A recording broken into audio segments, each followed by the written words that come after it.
আসসালামু আলাইকুম। প্রতি বছরই এপ্রিল আসলে আমার পলিনের অ্যালার্জি শুরু হয়। এপ্রিল মে 2 মাস চলবে।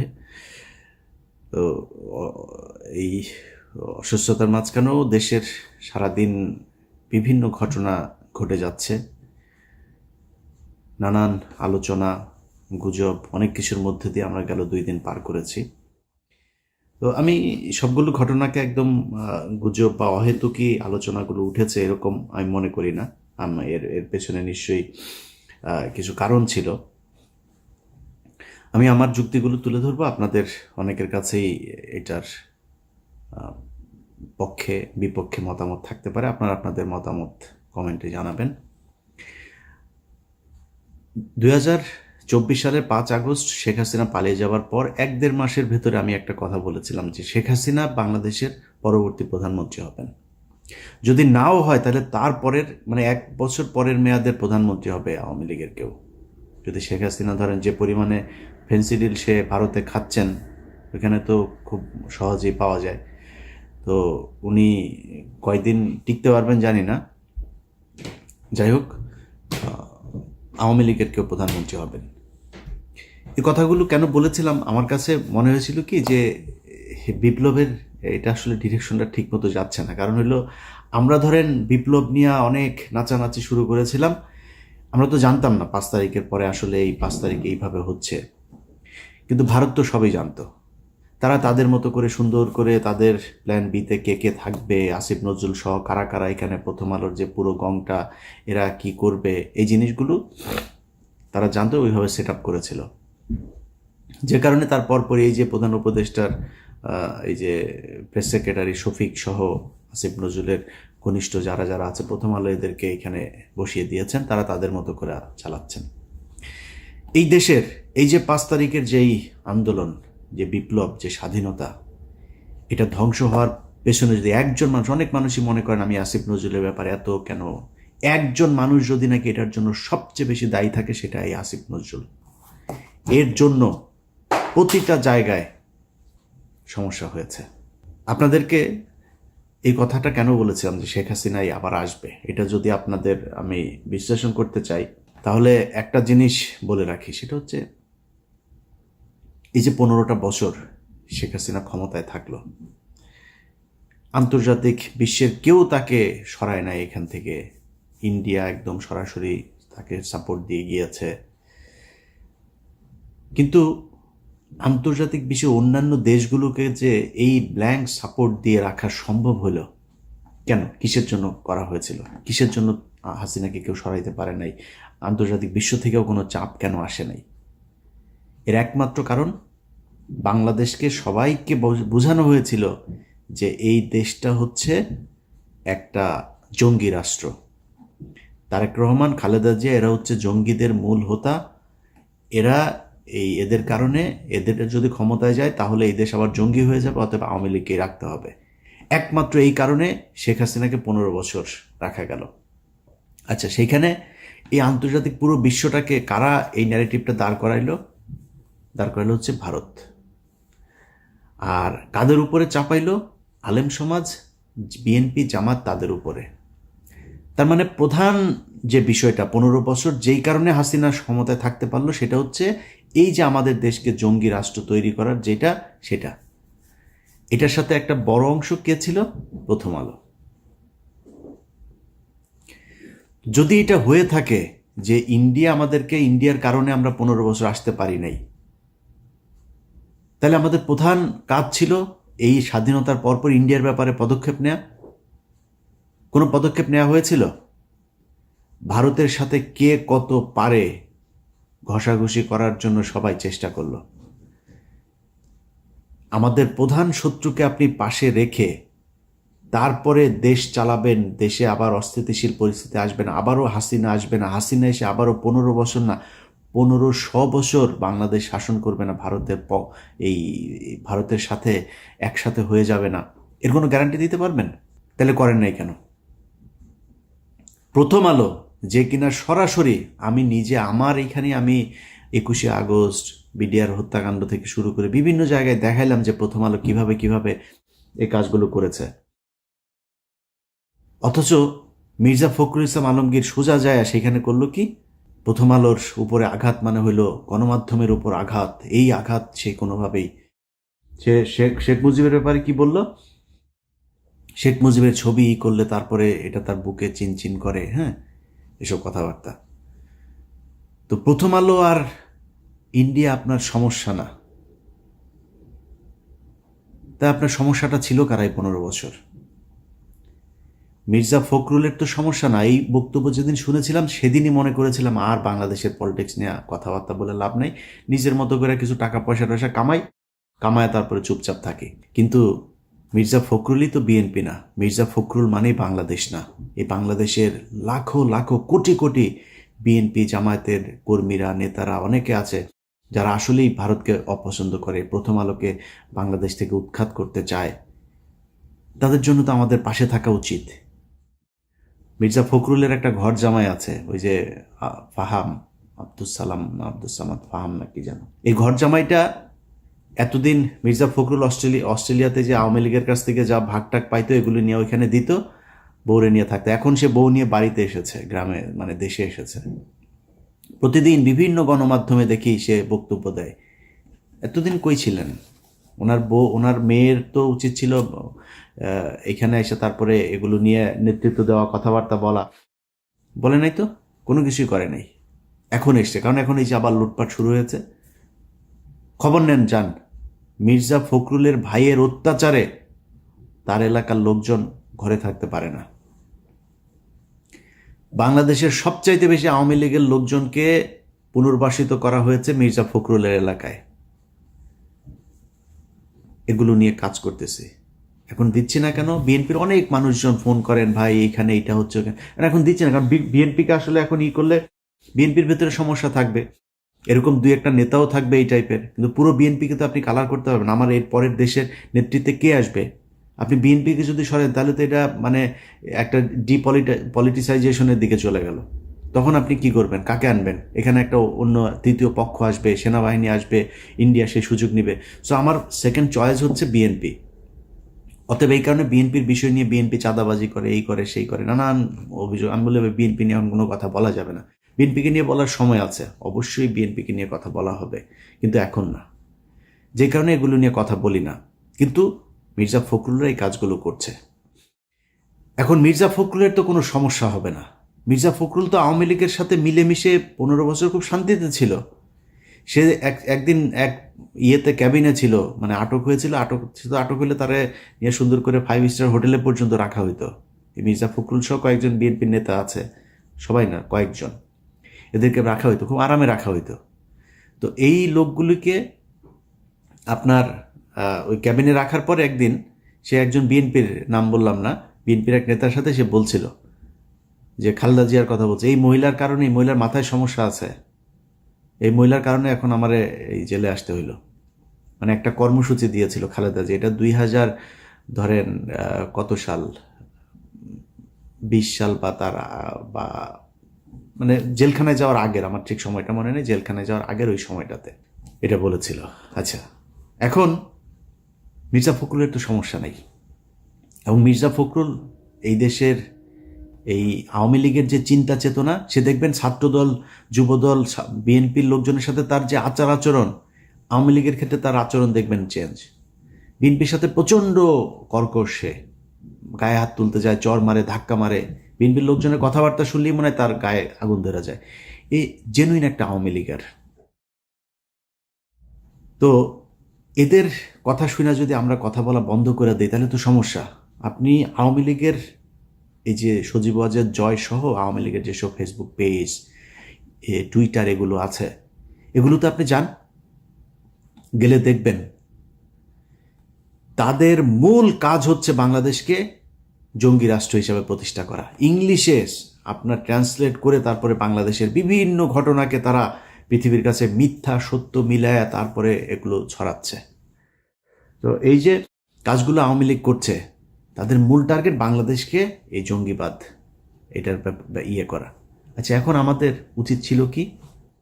প্রথম উচিত ছিল যে যারা এগুলো করেছে তাদের বিচার করা। এই যে এই ভারত এবং আওয়ামী লীগ এগুলো করেছে, এটার ব্যাপারে শক্ত অবস্থান নেওয়া।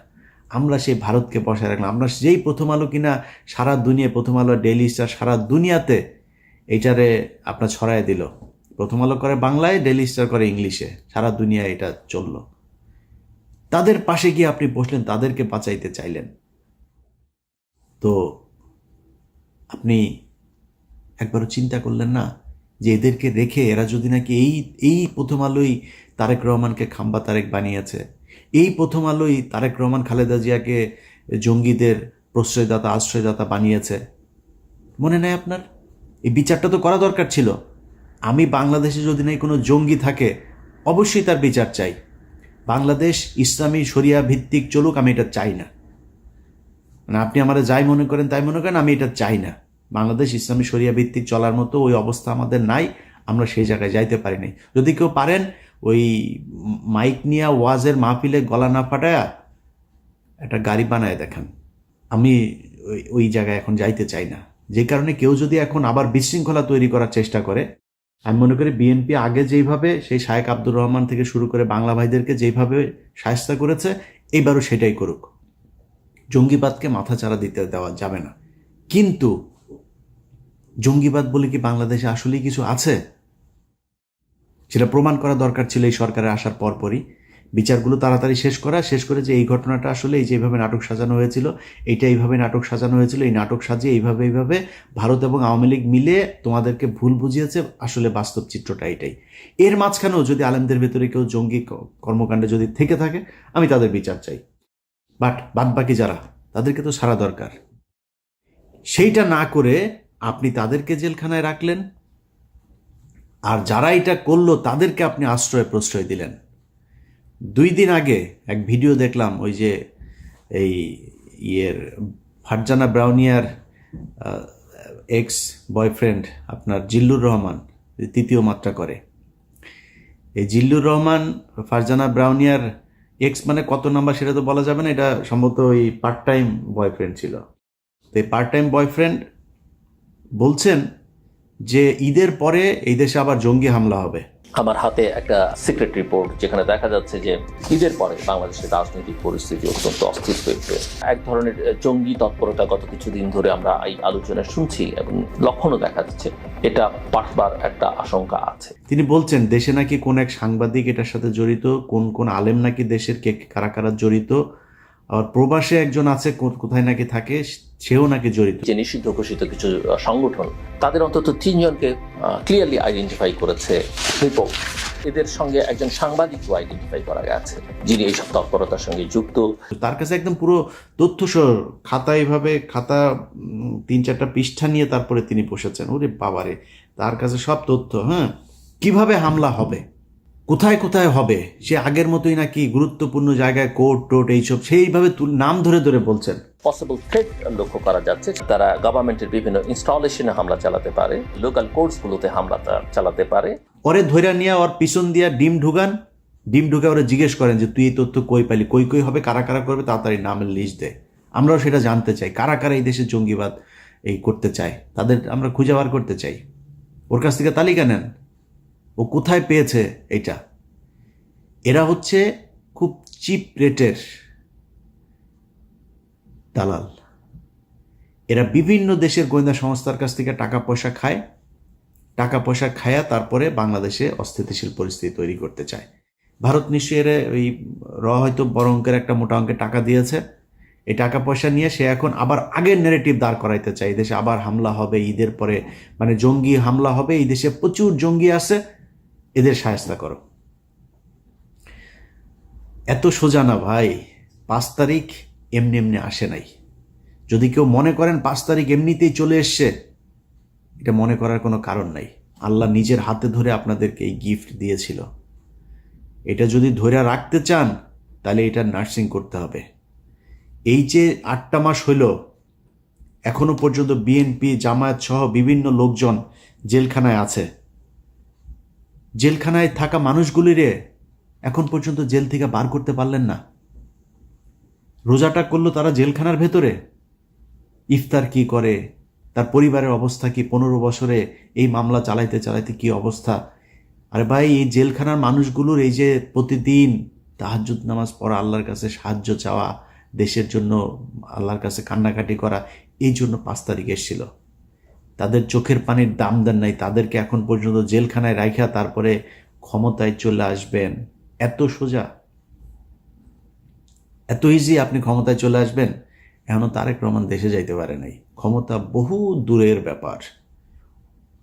খুব প্রীতি দেখাইছেন না? শেখ হাসিনা দেশে আসবে, শেখ হাসিনা এই আবার করবে, আওয়ামী লীগকে আমরা মাফ করে দিব। তোর কাছে মাপ চাইছে? এখন আওয়ামী লীগকে পুনর্বাসিত করবে কি? কোন রিফাইন আওয়ামী লীগ আসবে, নাকি পিওর আওয়ামী লীগ আসবে, আওয়ামী লীগ আসবে, না কোন আওয়ামী লীগ আসবে, সেটা নিয়ে আলোচনা হয়। এই আলোচনা আপনাকে আসতে বলছে কি? আওয়ামী লীগ বলছে আপনার কাছে যে আমরা আসতে চাই, আমাদেরকে আওয়ামী লীগ নিবা নাকি এই রিফাইন আওয়ামী লীগ নিবা, কোনটারে নিবা, কোনভাবে আমাদেরকে নেওয়া যায়, চাইছে আপনার কাছে? এখনো প্রতিদিন হুমকি দেয়, এখনো প্রতিটা দিন বলে যে তারা করবে, চলে আসবে, এদিক দিয়ে আসতেছে, ওদিক দিয়ে আসতেছে, হুঙ্কার দিতে থাকে। আপনি যে তারে মাফ করেন, আপনি যে তারে নিয়ে আলোচনা করতেছেন, সেই আলোচনার কারণটা কি? আওয়ামী লীগ কবে, কোন দিন আপনাকে বলছিল যে আপনি আমরা আমাদেরকে নেওয়ার ব্যবস্থা করেন, আমরা দেশে একটু ফিরতে চাই, আপনাদের সাথে কথা বলতে চাই? বলেছে নাকি? আমরা আলোচনা করছি। আওয়ামী লীগের লোকজন এই গতকালকে আসিফ নজরুল তার প্রিয় আওয়ামী লীগের লোকজনকে কোর্টের বিভিন্ন জায়গায় বসিয়ে রেখেছে। গতকালকেও এত ক্রুশিয়াল একটা সময়ের ভিতরে, কালকে মনে হয় 100 বার আওয়ামী লীগের লোকজনের দেখেছি শেখ হাসিনা ওই দিক দিয়ে ঢুকছে, ওই দিক দিয়ে তোরে ঢুকায় দেওয়া হবে, ঢুকতে বল। দেশের মানুষ এখনো ওই মেজাজে নাই। হ্যাঁ, সেনাবাহিনীও যদি নাকি তেড়িবেড়ি করে, সেনাবাহিনীর মধ্যম সারি জুনিয়র অফিসাররা বসে আছে, সৈনিকরা বসে আছে, 15 বছর বহুত হয়েছে। তেড়িবেড়ি করার চেষ্টা করলে কোনো জেনারেল তারা বসে থাকবে না, কারণ সেনাবাহিনী এই দেশের মানুষের প্রাণের কথা বলে। এই দেশের মূল রক্ষক হচ্ছে বাংলাদেশ সেনাবাহিনী। সেই সেনাবাহিনী এত সহজে আপনি 2-4 জন জেনারেলের কারণে বিক্রি হয়ে যাবে আরেক দেশের কাছে, এটা মনে করার কোনো কারণ নাই। ঢুকতে বল, অমুক জেনারেল অমুক কর্নেলের কথা শুনে তারপরে ঢুকতে বল, তারপরে বুঝবি মজাটা। আয়, এগুলি করা হচ্ছে। এর মাঝখানে আপনি গতকালকে 2 জনের জামিন দিয়ে দিলেন। আওয়ামী লীগ কী করতো? আওয়ামী লীগ যখন দেশে পরিস্থিতি হইতো তখন সবগুলি নিয়ে ঢুকাইতো, জামিন টামিন সব বন্ধ। আপনি এই পরিস্থিতির মাঝখানে 2 জনের জামিন দিয়ে দেন, কিভাবে সম্ভব? এক এমপির বোর্ডে জামিন দিয়ে দিয়েছে, কিভাবে সম্ভব? আপনার এখানে আমরা আলোচনা করছি আওয়ামী লীগকে পুনর্বাসন, এই নিয়ে আলাপই চলবে না। কিসের আওয়ামী লীগ? ওদের বিচার হবে, ওরা রাজনীতি করতে চায় করুক, সমস্যা নাই। আওয়ামী লীগ দেশে রাজনীতি করবে আওয়ামী লীগের নাম দিয়ে, করুক। কে করবে? কোন আসবে? আমরা চুজ করব নাকি? আওয়ামী লীগের একদম সর্বোচ্চ নেতা থেকে যত সারা বাংলাদেশের পদস্থ যত আওয়ামী লীগের ছিল, সবার খুনের দায় এদের বিচার হবে। বিচারের মুখোমুখি হোক আগে, আমাদের আলোচনা হবে বিচার নিয়ে। আপনি তার পুনর্বাসনের জন্য কথা বলছেন, পুনর্বাসন নিয়ে আপনারা আলোচনা করতে বলছে। এত প্রীতি, এটা তো এই 15 বছরের বামবুতে ঠিক হয় নাই এখনো পর্যন্ত। লজ্জা লাগে আওয়ামী লীগের চাই না এটা বলতে। কারণ কি? কারণ হচ্ছে এই যে আওয়ামী লীগের টাকা পয়সা খেয়েছে না, আওয়ামী লীগের সময় বিএনপি নেতার ব্যাংক চলে নাই, গার্মেন্টস চলে নাই, ব্যবসা প্রতিষ্ঠান চলে নাই, চালাইছে যে কারণে এগুলি কি লেনদেন হয়েছে এগুলি রেকর্ড তো তাদের কাছে আছে। সেগুলি থাকার কারণে তারা এখন কথা বলতে পারে না। যেগুলি থাকার কারণে আওয়ামী লীগ যেটা শিখাই দেয় ওইটা বলতে হয়। তারেক রহমানের তারা দেশে নিতে চায় না। তো আমরা অনেক কথাবার্তা বলেছি তো গেল, বিশেষ করে 5 বছরে। এবার দেশের কোনো খারাপ পরিস্থিতি আসলে আমরা পাশে থাকব না, কারণ যা দেখলাম এইবার, যাকে যেখানে বসানো হয়েছে সে সেখানে যে লুটপাট করার চেষ্টা করেছে। কেউ এই দেশের কথা চিন্তা করে না, এই দেশের মানুষের কথা চিন্তা করে নাই। আপনি ছাত্ররা, আরে বাপ, তোর 100 কোটি টাকার মালিক হলে তুই সেই টাকা কই রাখবি এইটাই তো তুই জানিস না, এখনো সেইটাই শিখিস নাই। তুই টাকার পেছনে দৌড়ানো শুরু করছিস। তোর সাথে যারা কিনা মারা গিয়েছে তাদের গুলোর কাছে এখন পর্যন্ত টাকা পয়সা, তার সাহায্য সহযোগিতা, তার পরিবারের পাশে দাঁড়াইতে পারিস নাই। তুই টাকা পয়সা কামানো শুরু করছিস যারে যেখানে বসানো হয়েছে। এই জন্য তো মানুষ, খালি আমি না, মানে আমার চাইতে তো বেশি অবদান এই দেশে যারা রাস্তায় থেকে তারপর মারামারি করেছে, গুলি খেয়েছে, মারা গিয়েছে, অন্ধ হয়েছে, পঙ্গুত্ব বরণ করেছে, এই লোকগুলি আর আসবে না আপনার পাশে। এইভাবেই থাকতে হবে। তো যেটা আগেই বলছিলাম যে মির্জা ফখরুলের মতো এইসব কালপিট আওয়ামী লীগের দালাল যারা আছে তাদের জন্য যে কথা বলবো না এটা না বলে পারি না, কারণ ওই যে সাধারণ মানুষগুলো আছে না তাদের জন্য। বাট আমার মনে হয় আর কি সাধারণ মানুষের এটাই মনে হয় ভাগ্য, এই কোনো পাপ বোধহয় আছে যেই কারণে আমার কপালে আসলে ভালো কিছু নাই ভাই, এই জন্যই হয়তো এরকম হয়। তা না হইলে এরকম বিশাল একটা সুযোগের পরে এই দেশের মানুষগুলি ঠিক হইল না, মানে মানুষগুলি বলতে এই যে যারা জায়গা মতো বসানো হইলো তারা কেন ঠিক হইল না এটা আমি জানি না, এটার কোনো ব্যাখ্যা নাই ভাই। ও আমার আজকের ভিডিওর মূল কথা হয়েছে যে ভাই, যে জন্য এই দেশটা 15 বছর আরেক দেশের কাছে জিম্মি ছিল সেটা পয়েন্ট আউট করা এবং পদক্ষেপগুলো নেয়া। এটা যদি না নেন কালকে পরশু এই যে ঝুঁকির ভেতরে আপনাকে থাকতেই হবে। ভারত আপনাকে কখনোই শান্তিতে থাকতে দিবে না, এটা মনে করার কোনো কারণ নাই। অতএব যদি মনে করেন ওই ঝুঁকি, ওই শত্রুকে দমন করতে হবে, প্রকাশ্যে আনতে হবে, প্রকাশ করতে হবে যে ইয়েস আমরা এটা চাই না। এক বিএনপি আর জামাত যদি নাকি প্রথম আলোকে শেল্টার না দিত, প্রথম আলো বাংলাদেশে এতদিন থাকতে পারতো না। অনেকে বলে গণমাধ্যম, আরে ভাই গণমাধ্যমের মাঝখানে অনেকগুলো অফিস টফিস সব জ্বালায় দেওয়া হয়েছে, তো কি হয়েছে? বন্ধ হয়ে গিয়েছে, কি হয়েছে? করা হয়নি। প্রথম আলোর যেই সাংবাদিকগুলো, এই যে টিপু সুলতান থেকে শুরু করে যেগুলো আপনার জঙ্গি নাটক সাজাইতো, কারোর ব্যাপারে কোনো পদক্ষেপ নেওয়া হয় নাই। একদম ওইভাবে প্রথম আলো চলছে, আনচেঞ্জড, এইভাবে আপনি চালায় যাচ্ছেন। তো এই জন্য বাংলাদেশ স্বাধীন হয় নাই এবং এইভাবে স্বাধীন রাখা যাবেও না। যে কারণে আমি মনে করি সব কিছু তাদের মতো করে সেট আপ রেখে তারপরে কেউ যদি মনে করেন সামনে নির্বাচন হবে আর সেই নির্বাচনে বিএনপি ক্ষমতায় আসবে, আমি মনে করি না এটা ঘটতে যাচ্ছে। কিছু একটা ডিফারেন্ট কোনো কিছু একটা যে কোনো সময় ঘটে যাইতে পারে যদি আসল জায়গায় হাত না দেন। আশা করি আমার ভিডিওর উদ্দেশ্য আপনাদেরকে বোঝাতে পেরেছি। সবাই ভালো থাকবেন। আল্লাহ হাফেজ। বাংলাদেশ জিন্দাবাদ।